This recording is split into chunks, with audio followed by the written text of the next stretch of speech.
4 weeks old. These Labradoodle puppies are just beginning to show us their personalities, and they're really starting to get around. Hi, I'm Claire from Van Isle Labradoodles, and this week's video is a litter update for these mini Australian Labradoodle puppies. And in today's video, we are going to talk about where to go to socialize your puppy once your puppy is home with you. And we're going to talk about what these puppies have been up to this past week. First of all, we're going to do a little update on Mama Bachi here. So last week when we were doing our video, I was talking about Bachi's desire to be the center of attention and how we were having some challenges with her in terms of her keeping her room nice and tidy. You're going to hear lots of noise in the background, by the way, because I am sitting right next to Belle's puppies, and Belle's puppies are going to be 4 weeks old tomorrow, so you will hear lots of noise from them. You'll probably hear these guys talking too. Oh, and now Bachi's just decided to take one of the baby's toys and leave. She loves to walk around with the baby. But Bachi's had a real coming of age this past week. She's finally settled into her role. She understands what she should and shouldn't do. She's content with the amount of attention she gets or doesn't get, depending on if it's my perspective or hers. And she's no longer destroying the room. So the funniest experience we had with Bachi was the puppies were all in their bed. I have hurt my back, so I am actually sitting in their bed to help support my back a bit. But the puppies were all in their bed. The bed was far over in this corner here. Bachi came in, she took the bed, she hauled it with her teeth all the ways over to the other far corner, and then she turned the bed completely upside down and had all the puppies underneath the bed. Well, you can imagine the puppies were not too excited about this. They were all crying, wondering what the heck has happened, what's going on. Bachi proceeded to sit on top of the bed. She was very proud of her handiwork, and so that was how I found her. I could hear the puppies crying. I came in to see what was going on, and there she is sitting on top of the bed with all the puppies underneath. None of them got hurt. She wasn't hurting them, but the puppies were not happy with Mom. That seems to have been some sort of a turning point for Bachi, because ever since then she's been much better. We can now have the room looking like it does right now. We still have the bricks everywhere on the pee pads, but part of that is just to provide better footing for the puppies, and then part of it is so that Bachi will not be always tearing everything up. So now we have a more organized spot. The only thing that we have now is Bachi likes to steal all of their toys, but that's all right. We just put in these bigger ones that she picks up and carries around like a baby, as opposed to the smaller ones or these longer ones, which are more for the puppies themselves. So Bachi, that's Bachi's update. Now, in terms of the puppies, this past week, holy smokes, have they ever started to develop. They have gone from just being nursing and really wanting Mom all the time to just rocking and rolling and carrying on their own all the time.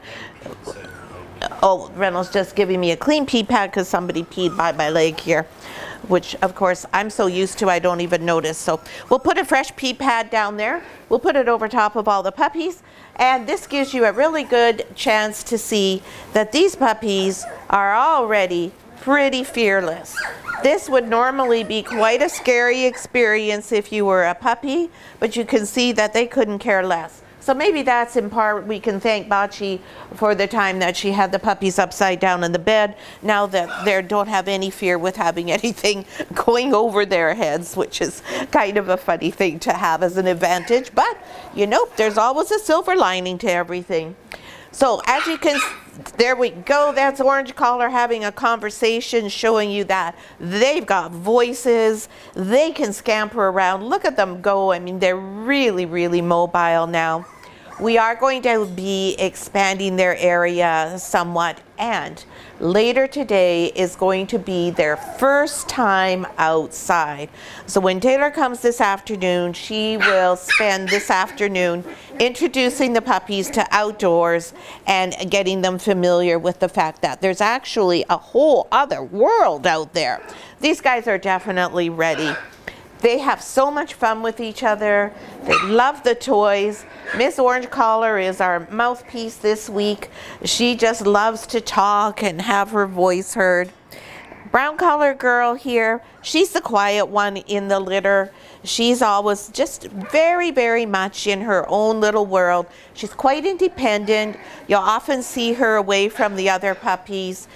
She'll play with them, and she's running, as you can see, but she's not as interested in the actual wrestling like Orange Collar Girl is. Orange Collar Girl is the instigator of pretty much everything for this litter.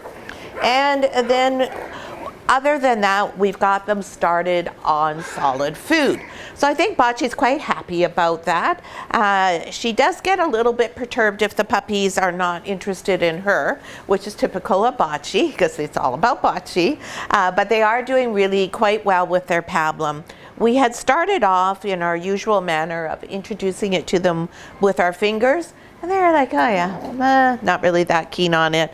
So then one day we had several other things going on. So Reynolds just put the pan in for the puppies. Worked like a charm. They were all in there right away, really enjoying it, and really started to learn about eating on their own. So they're just starting that process. They are still getting the bulk of their nourishment from Bachi, but through this week that will start to switch off to solid food, and as soon as next week they will be eating raw food. It's like phew, rapid, everything seems to go fast forward. Now you've seen a bunch of them go to the bathroom just now, other than whoever peed by me. They're all going over here on the pee pads, and this is exactly what we want them to be doing. I'm here, they're hanging out with me, and so they're choosing to go to the bathroom somewhere that's farther away from where they are and where I am. Now the socialization for these puppies, what are we doing with that? So they're in here, there's all 4 litters are in here now. So there's all sorts of really good natural socialization going on in terms of there's all the other mums are in here. There's lots of traffic back and forth with dogs going in and out all the time. We currently have 9 adult dogs in the house, as we have 2 girls who are in season and here for their honeymoons. So they're here as well, and everyone eats here in the Doodle Den. So that gives the puppies an opportunity to see. These puppies are right by the door, so they see all the dogs coming in and out all the time. Now the dogs are of course curious to meet the puppies, and they stop and sniff and say hi to everybody through the X-Pen. Wonderful opportunity for these guys to feel safe and secure, but meet new dogs without any worries whatsoever. So they already have started a really good part of their socialization just by virtue of where they happen to be located. So that's one of the advantages when there's more than 1 litter and we have several dogs in the house, is the puppies do get exposed to lots of different dogs, lots of different smells. Now the other bonus is while we've had the honeymoons going on, it's Raven and Kinsey, they're, the guardians for them and the stud dogs have been here with the dogs for the honeymoon. So of course that means they've been able to come in and see the puppies. Now I have to say, all the kids that have come with their guardian mums, because it's school holidays now, they all absolutely glom on to Bachis Puppies because everybody really likes Bachi's personality. She makes us laugh, even though she could drive us crazy. She makes us laugh so much with all of her demands for attention. And when someone's here, she can put on quite the show to be sure that she's the one who is paid attention to. And so when someone comes to pay attention to Bachi, of course, then the puppies also get attention. So it's been great. They've been handled lots, they've been exposed to new people, all sorts of things have gone on for them.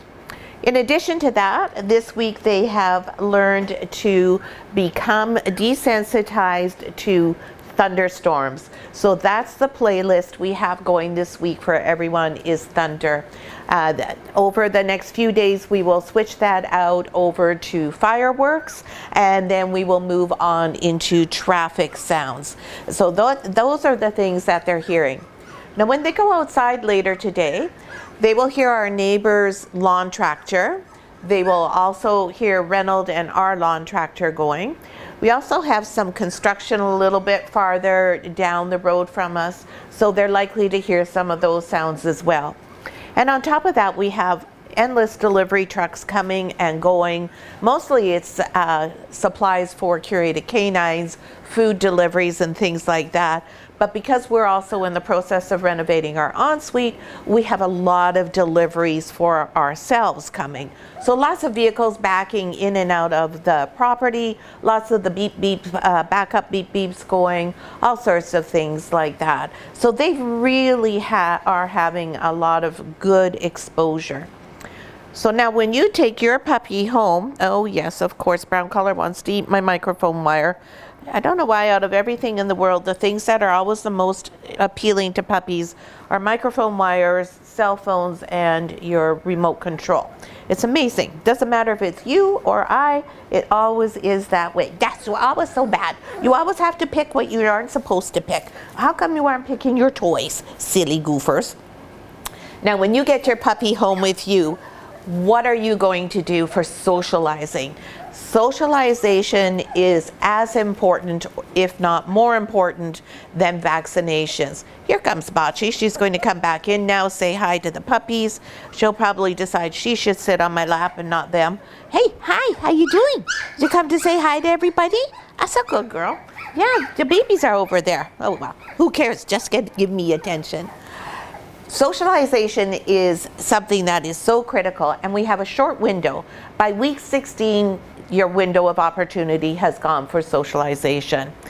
Lots and lots of people think socialization means exposing your puppy to endless amounts of things no matter what, or that it means meeting new dogs or meeting new people. It's really none of those things. What it is new experiences. A new experience can be me waving that pee pad. A new experience can be going in the car and looking at horses. A new experience can be going in your front pup pack. If you need one of those, by the way, let me know. We do have some. And going to Winners and having people come up and want to pet you. All those things count as socialization. Socialization is simply a new experience. And the key to success is that the experience is positive. There's no magic number. We, including myself, used to all preach that you should try and expose your puppy to 100 new things in the first 100 days. Well, we know now that that's silly, because what you have to do is find something that makes a good impression on your puppy, something they enjoy. Because if you expose them to something they're fearful of and you keep doing it over and over and over, what you're actually teaching them is to be afraid. You can't drill it into them or desensitize them to the point where they become habituated to the experience. All you're doing is teaching them that here's me as your person, and I'm taking you to places you're afraid of and you don't like. You want the opposite of that. You want your puppy to learn to trust you. You want your puppy to be able to respect you. Your puppy needs to know that no matter what, you've got their back. That's how you build your bond with the puppy. You can see that nursing is really taking on quite a lot of different approaches now. Bachi's not really spreading herself out, and this puppy here is trying to nurse off of my phone. There you go, Burgundy, as opposed to Mom. I'm going to try and shift over just a bit to give Bachi a bit more room. There we go. There, now hopefully everybody can move in a little bit more easily there, Bachi. So you need to build the bond with your dog. Lots of times when we do these videos, we'll get a lot of comments that people remark on how strong the eye contact is between me and my dogs. Well, there's a reason for that. They trust me. They respect me, they trust me, and they know that no matter what, I'm there for them. You aren't going to have that instantly with your puppy. When your puppy goes home, they'll trust and respect me and everyone who spent their first 8 weeks with them, but they won't know you yet. So you have to earn that. You have to build that bond. And the way that you could do that, now here is a good example, sorry to interrupt. We have all these nice soft things and a nice soft bed and toys, but where do we choose to rest our head? Oh yes, on the hard brick. I don't know why we offer the nice soft things. This happens all the time. Anyways, the way you build the bond with your puppy is by taking them to these new experiences. And when I say you need to show your puppy that you've got their back, here's an example of that. Let's say we're at Winners. This is going to be our example today. And we've got little pink collar girl, and we've got her in our front pup pack, or we have her with her puppy blanket in the buggy, and we're walking around Winners. And there's some lovely people who are like, oh my goodness, look, it's a puppy. And they come over.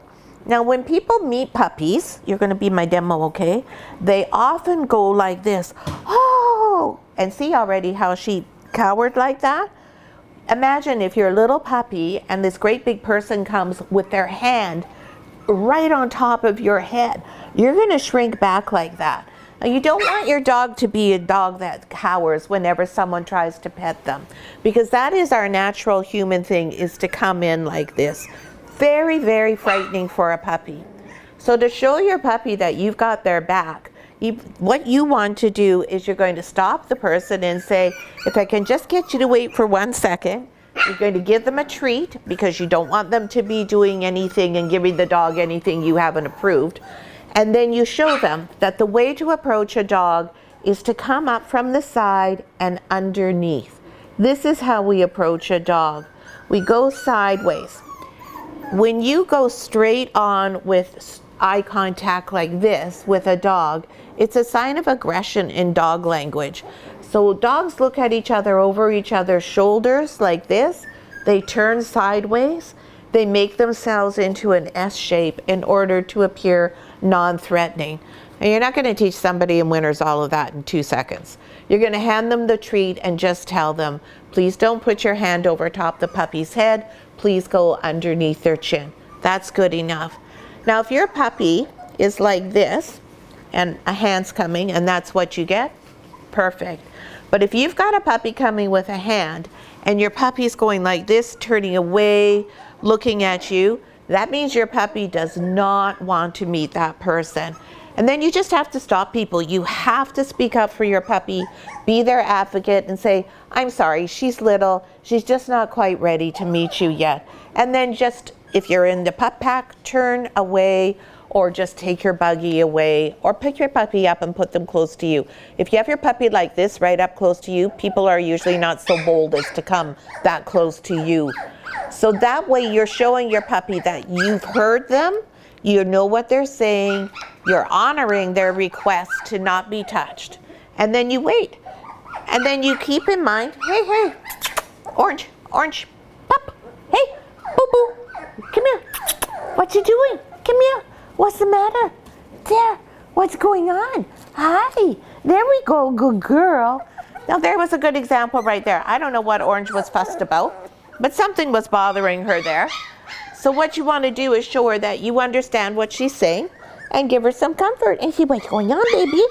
What's happening? Oh, we got some of the peanut gallery there from Orca's puppies having a conversation. Two of them are discussing who should have the toy. Hi, how's it going? Is everything okay now? Oh, there we go. Okay, there we go. And then you put them back down. And if she's okay, then off we go on our way. See that? See, she didn't even like me coming from behind, touching her head like that. Okay, so that, and if you have a situation where your puppy doesn't want to meet the person when you're in Winners, then what you want to do is just keep that in your mind, and then when you go home, you start working on that in the safe environment. So with Orange here, you'll see I'm just continuing to pet her on the top of her head. That way we make sure that she becomes used to that. She becomes desensitized. It's not bothering her. If it was bothering her, I would back off and leave it. But mostly what you want to do is find that sweet spot where your puppy is learning something new, but is also really comfortable with how they're learning it. So those are our tips for this week, and now we're going to quickly run through the puppies and what their weights are. My goodness, I'm getting so much love here, so much strong eye contact. Eye contact is when a puppy initiates it with you, as opposed to you staring into a puppy's eyes uninvited. That's what the difference is between good eye contact and threatening eye contact from your dog's perspective. Oh my goodness, I wonder if my phone is still going to even tell me what I need it to tell me. You guys have walked all over it. All right, so we're going to start with Blue Collar. I may need Reynold to help me get some of these puppies. Oh, no, good. Yay, Blue Collar Boy. Blue Collar Boy is now the smallest puppy in the litter, and he is 1.21 kilograms. Everybody's over a kilogram, and he is now the smallest in terms of his weight. Next is Pink Collar Girl, who's right here. Pink Collar Girl was being our model before. And Pink Collar Girl is 1.39 kilograms. Oh my goodness, that's a lot of talking. You must be like your mother. Very, very talkative. Then we have our little mouthpiece here, Orange Collar Girl. As I said, she is the talkative girl in the litter this week. She has a lot to say. Yeah, hi. You look a little bit worried. Is everything okay? Good girl. And Miss Orangey Porangey is 1.42 kilograms, and she is not the biggest She is not the biggest puppy this week as she was last time. No, you're not. You lost that spot. Oh no, you better eat more. The biggest puppy in the litter, drum roll, is Burgundy Collar. Burgundy Collar, who used to be a girl and is now a boy. Thank you. There we go. Hiding. Here you are, Burgundy Collar. Oh my goodness, already gone to sleep. Burgundy Collar is the quiet one in the group, along with Brown Collar Girl. Burgundy Collar Boy is 1.44 kilograms, so just 20 grams more than Orange Collar is. And Mint, who is here dying for attention. Mint Collar Boy, hello handsome. Mr. Mint is 1.33 kilograms. Mr. Mint is just a little sweetie pie, aren't you? We love you. We love you all. And then Miss Brown Collar Girl. Hi. Who's over here? Come here, Brownie. Oh, she says, I don't want to come right now. She's going to show you herself from over there. She is 1.17 kilograms. I'm sorry, she's the smallest puppy in the litter. Not Blue. My mistake. She's the tiny one. Come here, little lammy. So one of our other dogs, one of our stud dogs, Sumac, has a Stuffy who's his girlfriend called Tammy the Lammy. And this is what I'm calling Brown Collar, is Tammy the Lammy, because he looks like a little lamb. So this is our smallest puppy in the litter. We hope you enjoyed this week's update. If you have any questions about socialization or anything to do with a puppy, Labradoodles, dogs in general, please post a comment below. When you take a moment and post comments, it really helps us out. We appreciate it so much. If you don't have time for a comment, a thumbs up is also appreciated. Thanks so much for watching, and we will see you all again for our next update for these mini Australian Labradoodle puppies.